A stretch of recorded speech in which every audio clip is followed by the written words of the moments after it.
morning, everyone, and thank you to the conveners for the invitation. Today I'm going to be speaking about something that I don't think many people are thinking about, and that is the role of ocean salinity in Earth's climate system. I'm going to develop this story in the context of the faint young sun paradox and Archean habitability, but I'd like to note that these relationships are relevant across the entirety of the geologic timescale and represent a major challenge when it comes to modeling the climates of potentially habitable exoplanets. And so even if the faint young sun paradox isn't keeping you up at night, I hope you'll agree that these are really important results nonetheless. So we've already heard about the faint young sun paradox a couple of times today, but just to briefly recap that issue, the problem is that the luminosity of the sun has been steadily increasing throughout Earth's history, with the implication that early Earth might have been much colder than today. And so here I'm just tracking potential surface temperatures, assuming a current greenhouse versus no greenhouse. And the take-home here is that Earth's surface temperature was potentially below the freezing point of water for most of Earth's history, unless we had an additional source of warmth. So conventional solutions to the faint young sun paradox involve higher levels of carbon dioxide and or methane, like we've already heard about today. And so on the left here, I'm just showing GCM results for a planet that has a modern atmospheric composition, but Archean insolation, and the result is, of course, Snowball glaciation. That's not a profound result, that is just simply the definition of the faint young sun paradox. Then on the right here, I'm showing a planet that has a little bit extra CO2 and a little bit extra methane within the range of uncertainty allowed by the rock record and other models. And problem solved, it's no longer a snowball. And so some people are willing to put the faint young sun paradox to rest and accept this as a solution. It's not my goal to challenge the importance of CO2 or methane in resolving this climate problem, but instead today I'd just like to point out that the composition of our atmosphere has not been changing in isolation, and the composition of our ocean has been changing as well, and in ways that we don't understand particularly well.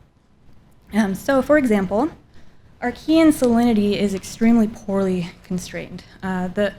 The theorists have speculated that, well, if you take all of the evaporates on land and you just put them back in the ocean, the inevitable result is that Archean salinity should have been much higher than today, potentially by a factor of 2. Geochemical proxies for salinity are limited and fairly ambiguous, and the geochemists have had a hard time demonstrating the likelihood of higher salinity. And in fact, have even suggested that, well, maybe Archean salinity was lower than today. And so the bottom line here is we have no idea what Archean salinity was, and this matters a lot. The reason is that the salinity of the ocean interacts with the climate system in a number of ways. So for example, salinity determines the temperature at which seawater has its maximum density. And so it'll affect the density stratification of the ocean and ocean circulation patterns and ocean heat transport. So that's a relatively direct impact on planetary climate. But it turns out that that's only important for really big changes in salinity. So I'm not going to talk about that further today, but that's something we should be thinking about for exoplanets for which we have no constraints on salinity. In the context of the potential range of Archean salinity, though, turns out that freezing point suppression with increasing salinity could potentially be important. So the differences in freezing point as you change salinity are small. We're talking about a degree or so in either direction. But this nonetheless is important because if you change the amount of sea ice just a little bit by changing the freezing point of water, what you actually do is you increase absorption of incident radiation, and that actually yields warming. So this is a positive feedback that salinity directly interacts with. And so the specific hypothesis that I set out to test was that small changes in salinity could actually yield big changes in climate due to the interaction with this positive feedback. And so that is exactly what I found. So now I'm going to walk through several GCM experiments, all simulating an Archean-like aqua planet. I assumed the equivalent of 500 ppm methane in all of my simulations. I assumed Archean-like insolation of 1106 watts per meter squared, and I assumed an Archean day length of just under 17 hours. And so all the simulations that I'm going to show you today just simply differ in their salinity and in the CO2 content of their atmospheres. And so as we move across the rows here, I'm changing salinity from somewhat less than modern to somewhat more than modern, relatively small changes. And as we move down the columns, I'm changing CO2 levels in the atmosphere. And so these three panels here really highlight the headline result of my study, and that is that salinity has a big impact on ice cover in these simulations. For an ocean with 20 PSU, practical salinity units, I'm generating a climate that has a stable ice margin all the way down to 15 degrees north and south of the equator.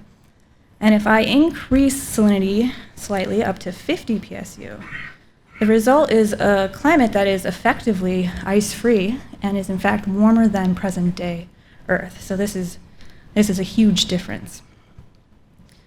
Now if we look at much lower CO2 levels, only 20 times the pre-industrial level, you see that the difference between the salinity scenarios is the difference between being a snowball and not being a snowball. And so visually this is not as dramatic as the top row, but biologically this is a big deal. And so these results here demonstrate that, yes, salinity really is an important component of our Earth's climate system. Now if we look at an intermediate CO2 scenario though, we see that the extent of ice cover isn't actually that sensitive to salinity within this region of parameter space. Now this is not a counterexample to the importance of salinity, and this is actually itself an interesting result because the emergence of this stable climate state is somewhat unexpected. So this is referred to as the Jormungand climate state, and it's characterized by the stability of very low latitude ice, in this case down to all the way to 5 degrees north and south of the equator. And this is somewhat unexpected because the ice albedo feedback tends to destabilize low latitude ice and favor runaway glaciation to a snowball state. And so the fact that this is not a snowball is itself interesting. So what's going on here has everything to do with atmospheric circulation, and specifically the descending branch of the Hadley cell.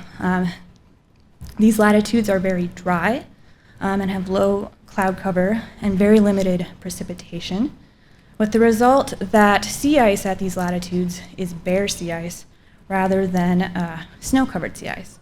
And bare sea ice is much less reflective than snowy sea ice.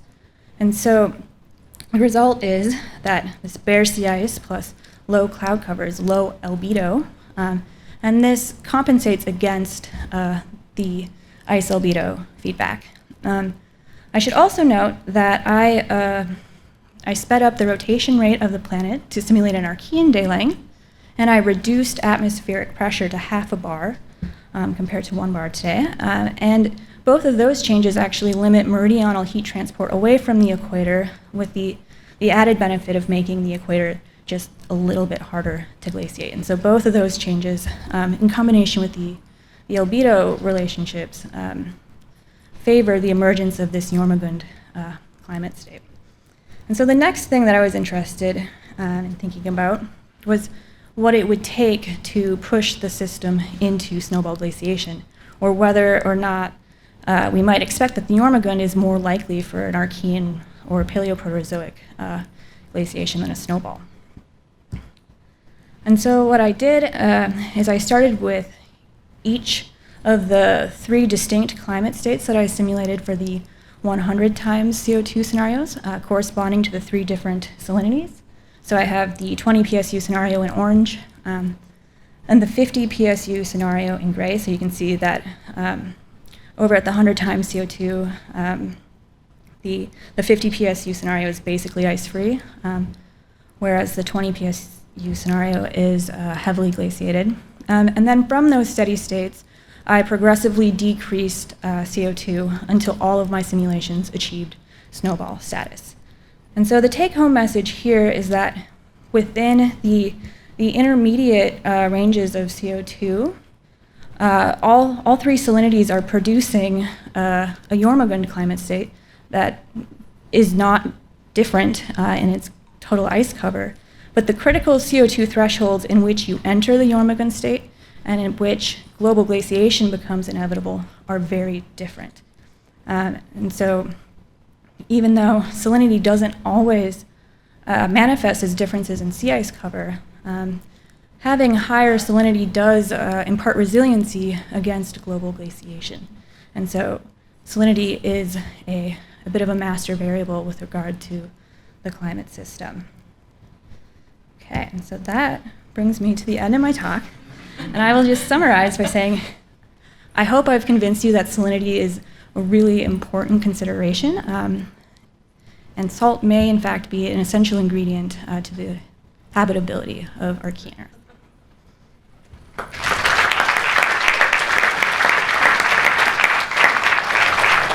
Thank you, Stephanie. Questions? Yeah, the connection between salinity and sea ice goes.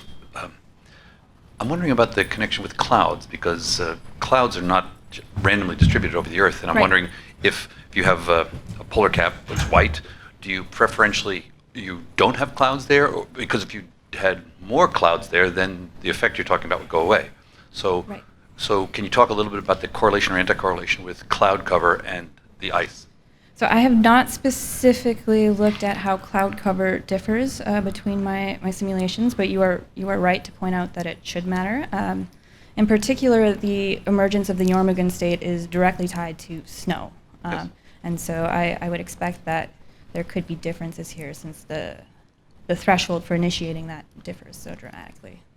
But you would agree that ice cover doesn't matter if it's cloud covered above it. Oh, right, yeah. And so that's why the descending branch of the Hadley cell is really controlling that state, yeah. Hi, John Toner from University of Washington.